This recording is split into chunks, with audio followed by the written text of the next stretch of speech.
Welcome back to my YouTube channel. Friends, ಇವತ್ತು ನಾನು ನಿಮಗೆ ಎಲೆಕೋಸಿನ ಪಲ್ಯನ ಯಾವ ರೀತಿ ಮಾಡೋದು ಅಂತ ತೋರಿಸ್ಕೊಡ್ತಾ ಇದ್ದೀನಿ. ಇಲ್ಲಿ ನಾನು ಕುರ್ಷಿನಿ ಅಂದರೆ ಹುಚ್ಚೆಳ್ಳು ಹಾಕಿಬಿಟ್ಟು ಎಲೆಕೋಸಿನ ಪಲ್ಯ ಮಾಡ್ತಾಯಿದ್ದೀನಿ. ತುಂಬ ಚೆನ್ನಾಗಿರುತ್ತೆ ನೋಡಿ. ಈ ರೀತಿ ನಾನು ಅದನ್ನು ಹುರ್ಕೋತಾ ಇದ್ದೀನಿ. ಈಗ ಮತ್ತೆ ಅದಕ್ಕೆ ಸ್ವಲ್ಪ ಶೇಂಗಾ ಬೀಜನೂ ಕೂಡ ಹಾಕಬೇಕು, ಟೇಸ್ಟಿಯಾಗಿರುತ್ತೆ. ಶೇಂಗಾ ಬೀಜನ ಉಪಯೋಗಿಸ್ಕೊಂಡು ಮಾಡೋದ್ರಿಂದ, ಕುರ್ಷಿನಿ ಮತ್ತು ಶೇಂಗಾ ಬೀಜ ಉಪಯೋಗಿಸೋದ್ರಿಂದ ತುಂಬ ಟೇಸ್ಟಿಯಾಗಿರುತ್ತೆ. ಹಾಗೆ ನಾನಿಲ್ಲೊಂದು ಕುಕ್ಕರ್ ಇಟ್ಕೊಂಡಿದ್ದೀನಿ. ಗ್ಯಾಸ್ ಆನ್ ಮಾಡಿ ಕುಕ್ಕರ್ ಇಟ್ಕೊಂಡು ಎಣ್ಣೆ ಕಾಯಕ್ಕೆ ಇಟ್ಟಿದ್ದೆ. ಅದಕ್ಕೆ ಹಾಗೆ ಸಾಸಿವೆ ಹಾಕಿದೆ, ಜೀರಿಗೆ ಹಾಕಿದ್ದೀನಿ. ಇಲ್ಲಿ ಸ್ವಲ್ಪ ನಾನೀಗ ಅದಕ್ಕೆ ಕರಿಬೇವು ಹಾಕ್ತಾಯಿದ್ದೀನಿ. ಈ ರೀತಿ ಪಲ್ಯ ಬೆಳ್ಳುಳ್ಳಿ ಕೂಡ ಹಾಕೋತಾ ಇದ್ದೀನಿ. ನೀವು ಆಪ್ಷನಲ್ ಈರುಳ್ಳಿ ಬೇಕಾದರೆ ಈರುಳ್ಳಿನೂ ಕೂಡ ಹಾಕೋಬೋದು. ನಾನಿಲ್ಲೊಂದು ಟೊಮೊಟೊನ ಹಾಕ್ಕೊಂಡಿದ್ದೀನಿ.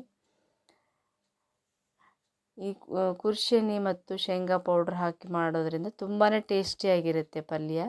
ನೀವು ಒಂದ್ಸಲ ಟ್ರೈ ಮಾಡಿ. ಈಗ ಇದಕ್ಕೆ ನಾನು ಸ್ವಲ್ಪ ಅರಿಶಿನ ಪೌಡ್ರ್ ಹಾಕೋತಾ ಇದ್ದೀನಿ. ಹಾಗೆ ರುಚಿಗೆ ತಕ್ಕಷ್ಟು ಉಪ್ಪು ಕೂಡ ಹಾಕೋತಾ ಇದ್ದೀನಿ. ಇವಾಗ ಸ್ವಲ್ಪ ಖಾರದ ಪುಡಿ, ನಾನು ಹೇಳಿದ್ನಲ್ಲ ಮಸಾಲೆ ಖಾರ ಅಂಥೇಳಿ, ಅದನ್ನು ಹಾಕೋತಾ ಇದ್ದೀನಿ. ನೀವು ಮಸಾಲೆ ಖಾರ ಇಲ್ಲ ಅಂದರೆ ಖಾರದ ಪುಡಿ, ಖಾರದ ಪೌಡ್ರ್ ಹಾಕೋಬೋದು. ಹಾಗೆ ಇಲ್ಲಿ ಗರಂ ಮಸಾಲನೂ ಹಾಕ್ಕೋಬೋದು ಇದಕ್ಕೆ. ನಾನಿಲ್ಲಿ ಅದನ್ನೇ ಹಾಕ್ಕೊಂಡಿದ್ದೀನಿ, ಮಸಾಲೆ ಖಾರ ಅಂತ ಹೇಳ್ತೀವಲ್ಲ ಅದನ್ನು ಹಾಕ್ಕೊಂಡಿದ್ದೀನಿ. ಇಲ್ಲಿ ನಾನು ಒಂದು ಕಪ್ಪು ಬೇಳೆ ತೊಗೊಂಡಿದ್ದೆ, ತೊಗರಿಬೇಳೆ ತೊಗೊಂಡಿದ್ದೆ 1 ಕಪ್ಪನ್ನು. ನೀವು ಹೆಸರು ಬೇಳೆನೂ ಕೂಡ ಹಾಕ್ಕೋಬೋದು. ನಾನಿಲ್ಲಿ ತೊಗರಿಬೇಳೆ ತೊಗೊಂಡಿದ್ದೀನಿ 1 ಕಪ್ಪು. ಅದನ್ನು ಈಗ ನಾನು ಒಗ್ಗರಣೆ ಜೊತೆಗೆ ತೊಳೆದ್ಬಿಟ್ಟು ಹಾಕ್ಕೊಂಡಿದ್ದೀನಿ. ಈ ರೀತಿ ಸ್ವಲ್ಪ ಅದಕ್ಕೆ ಮಿಕ್ಸ್ ಮಾಡಿಕೊಂಡು, ಈ ಒಂದು ಅರ್ಧ ಕೋಸನ್ನು ನಾನು ಇಟ್ಕೊಂಡಿದ್ದೆ ಕಟ್ ಮಾಡಿ. ಈಗ ಅರ್ಧ ಕೋಸನ್ನು ಅದಕ್ಕೆ ಹಾಕ್ತಾಯಿದ್ದೀನಿ. ನೀಟಾಗಿ ಒಗ್ಗರಣೆ ಎಲ್ಲ ಮಿಕ್ಸ್ ಮಾಡ್ಕೋತಾ ಇದ್ದೀನಿ ಅದಕ್ಕೆ. ಈ ರೀತಿ ನೀಟಾಗಿ ಒಗ್ಗರಣೆ ಮಿಕ್ಸ್ ಮಾಡಿಕೊಂಡು ನೋಡಿ, ಎಲ್ಲ ಒಗ್ಗರಣೆ ಅದಕ್ಕೆ ಮಿಕ್ಸ್ ಆಗಬೇಕು. ಈಗ ನಾನು ಶೇಂಗಾ ಬೀಜ ಮತ್ತು ಕುರ್ಷಿನಿ ಅಂದರೆ ಹುಚ್ಚೆಳ್ಳನ್ನು ಮಿಕ್ಸಿ ಮಾಡ್ಕೋತಾ ಇದ್ದೀನಿ. ಈಗ ನೋಡಿ, ಮಿಕ್ಸಿ ಮಾಡ್ಕೊಂಡು ಪೌಡ್ರ್ ಆಗಿದೆ ಅದು. ಆ ಪೌಡ್ರನ್ನ ನಾನು ಈಗ ಇದಕ್ಕೆ ಪಲ್ಯಕ್ಕೆ ಹಾಕ್ತಾಯಿದ್ದೀನಿ.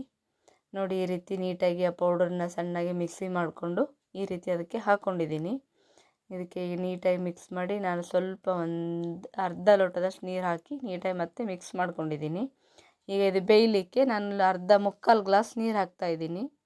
ಮುಕ್ಕಾಲು ಗ್ಲಾಸ್ ನೀರು ಹಾಕಿ ನೀಟಾಗಿ ಎಲ್ಲ ಮಿಕ್ಸ್ ಮಾಡಿ, ನಿಮಗಿಲ್ಲ ಆಪ್ಷನಲ್ ಬೇಕಂದರೆ ಬೆಲ್ಲ ಹಾಕ್ಕೋಬೋದು ಒಂಚೂರು. ನಾನಿಲ್ಲಿ ಹಾಕಿಲ್ಲ ಬೆಲ್ಲನ. ಈಗ ನೋಡಿ, ಈ ರೀತಿ ಆಗಿದೆ ಅದು. ಈಗ ಅದನ್ನು ನಾನು ಕುಕ್ಕರ್ ಮುಚ್ಚಿಬಿಟ್ಟು 3 ವಿಸಲ್ ಹೊಡೆಸ್ಬಿಡ್ತೀನಿ. 3 ವಿಸಲ್ ಆದರೆ ಪಲ್ಯ ಚೆನ್ನಾಗಿರುತ್ತೆ. 3 ವಿಸಲ್ ಹೊಡೆಸ್ಬಿಟ್ಟು ಚೆನ್ನಾಗಿ ಬರುತ್ತೆ ಪಲ್ಯ. ನೀವು ಒಂದು ಸಲ ನೋಡಿ ಈ ಥರ ನೋಡಿ. ಕುರ್ಷಿನಿ ಮತ್ತು ಶೇಂಗಾ ಬೀಜ ಎಲ್ಲ ನೀಟಾಗಿ, ಬೇಳೆ ಎಲ್ಲ ನೀಟಾಗಿ ಅದ್ರ ಜೊತೆಗೆ ಮಿಕ್ಸ್ ಆಗಿದೆ. ತುಂಬ ಬೇಳೆನೂ ಕೂಡ ತುಂಬ ಸಾಫ್ಟಾಗಿ ಬೆಂದಿರಲ್ಲ, ಒಂದು ಮೀಡಿಯಮಲ್ಲಿ ಬೆಂದಿರುತ್ತೆ ಪಲ್ಯ. ಬೇಳೆ ಕೋಸೆಲ್ಲ ಚೆನ್ನಾಗಿರುತ್ತೆ. ನೀವು ಒಂದು ಸಲ ಟೇಸ್ಟ್ ಮಾಡಿ, ಈ ರೀತಿ ಟ್ರೈ ಮಾಡಿ. ರೊಟ್ಟೆಗೆಲ್ಲ ತುಂಬಾ ಟೇಸ್ಟಿಯಾಗಿರುತ್ತೆ.